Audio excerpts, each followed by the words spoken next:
the NBA Finals is not officially set, but it's looking very much like it's going to be the Indiana Pacers and Oklahoma City Thunder. Danny, I'm going to say a thing to you that I don't think anyone's ever said in the history of America. Indiana? Oklahoma City?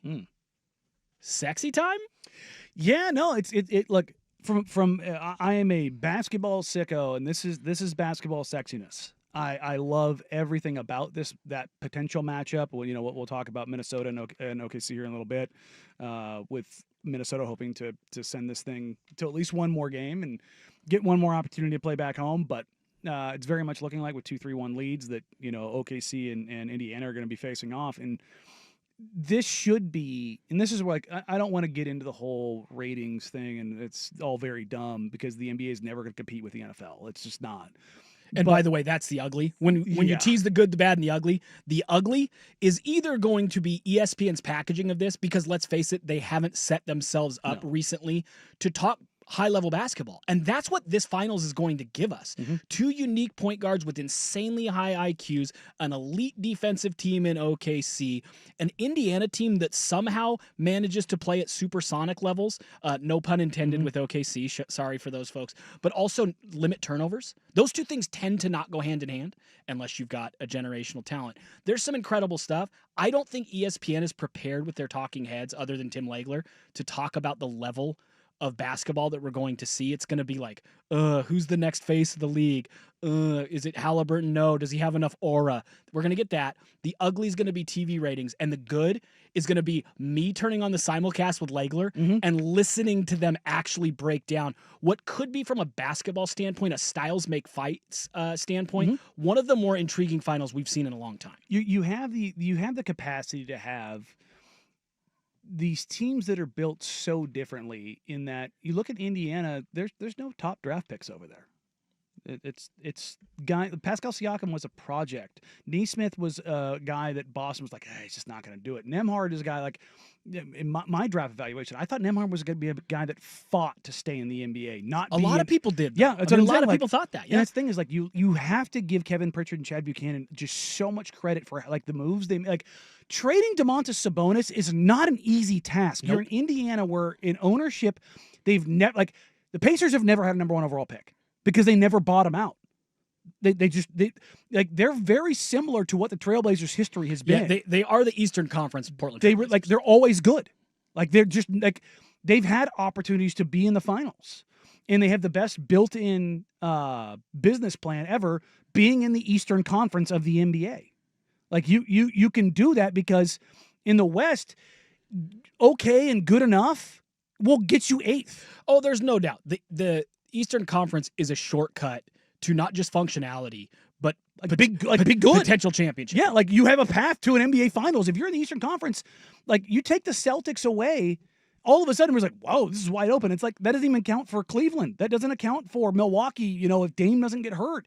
It doesn't account for Miami, who's like, everybody's like, oh, Miami's always good. Yes, they're in the East, and I'm not taking anything away from them, but it's the lesser conference, and it has been for 40 years. And the lottery hasn't helped. For people who are just like, oh, the lottery was absolutely fixed so the Mavericks could get Cooper Flag, I hear you. The league really, more than anything, more than having a Dallas Mavericks problem, the league has a lopsided Western Conference, Eastern Conference problem that they need fixed. And Dallas won, San Antonio 2 in this draft, where we think there might be a few really top-end talents at the top of the board. That's a bigger problem. And if you're looking at Adam Silver after that lottery and saying, oh, he's doing backflips because the Mavericks and Spurs went 1-2, you've got another thing coming. He would have loved for the Wizards to have a shot here. He would have loved for some of those franchises to actually elevate with a Cooper Flag, and instead we got more lopsided. And in all likelihood, if Giannis asks out, which we probably hear about in the next week or so, he's probably going to end up in the Western Conference. And it's like, it's another MVP in the Western Conference. And you're like, oh, sweet Jesus, can we not? But no, you talk about the Pacers and the Thunder. You have this opportunity for, stylistically, you're talking about styles making fights and all the things that kind of come out of that, in that in the playoffs, you're supposed to slow down.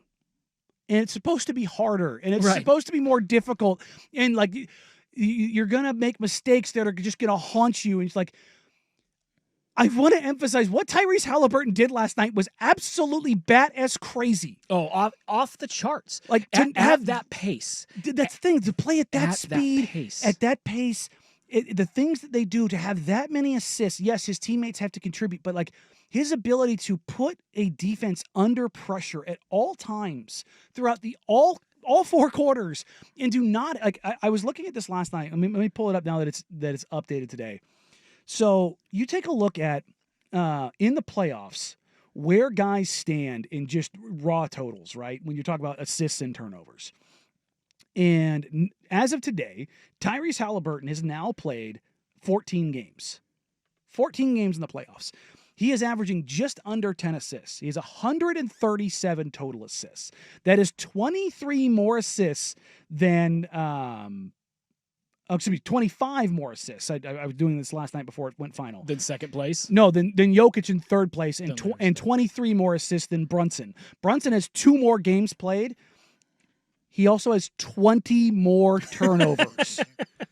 Tyrese Halliburton in 14 games has 27 turnovers. It's incredible. Less than 2 turnovers a game while being on the ball that much, passing that much. Like I brought this up, and I'm hoping to have her on either later this week or as they go into the finals. Caitlin Cooper, who's one of the best independent coverage people in all of basketball, not just for the Pacers, but she is so damn smart. I've had her on Jack Ramsey's probably 4 or 5 times over a couple years. We had her on the radio, I want to say 2 years ago. Caitlin is so damn smart. And she was one of the very first to identify Halliburton in a very specific point. Jump passing in the NBA is death. Getting caught in the air. But the problem is Tyrese Halliburton really fast. Not just he does it caught up in the air. He does it on purpose. Yeah. He does it with rhyme and reason. It was a play that didn't end up meaning anything last night. But he drives the paint, does kind of a little hesitation, hop step, and then he jumps in the air as both defenders get to him. And he's not jumping up in the air as a panic, oh crap, what am I doing? He's jumping up in the air to increase the angle on a pass. And he takes both hands over the defender's shoulders and then throws back behind him in front of another defender who is sealed out under the rim. I think it was the Siakam or Turner. And it ends up being a foul.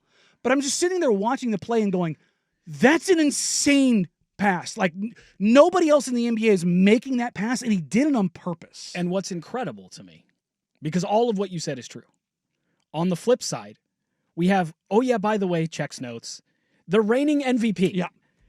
Shai Gilgeous-Alexander, who is an incredible talent in his own right. Jalen Williams, who had an uneven early start to the playoffs, has been phenomenal of late. Chet's ability to protect at the rim, not just blocking shots, just changing angles, not getting in foul trouble, just being a good player, and then also being able to stretch the floor and shoot threes on the other end. Lou Dort's defense, the way they clamp you down. Again, we talk about styles make fights. We are going to see some incredibly different games. The games where the Pacers win, and I've heard you talk about this with the Knicks series too on the air with Dusty, are going to be in like the 119s, 120s, and we're probably going to see some OKC wins, and I know they don't want to completely slow it down. But when we get to lower scoring games, that's going to be, hey, OKC did what they wanted to do.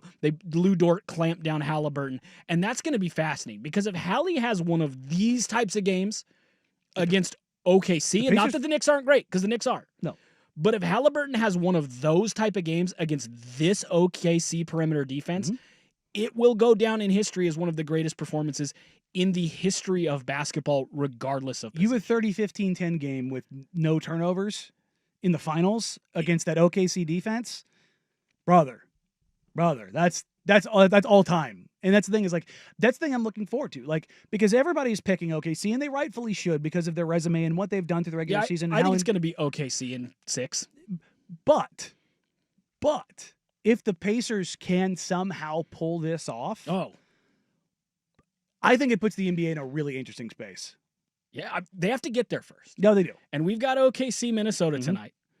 Can OKC close it out? And also tied to that a little bit, if we do get that Pacers OKC final and the Pacers win, Rick Carlisle, are we talking about him as a Mount Rushmore, having done it in Dallas and overcome the onslaught of talent they had to get out of the West to get to that point. And then take on the Beatles. And then go to Indiana and do it with this group of not cast-offs, that's unfair, but a group of guys that no one thought had any A-listers. It's not the normal path. And instead they have like 6 or 7 really good B talents, and they're all elevating and becoming A's.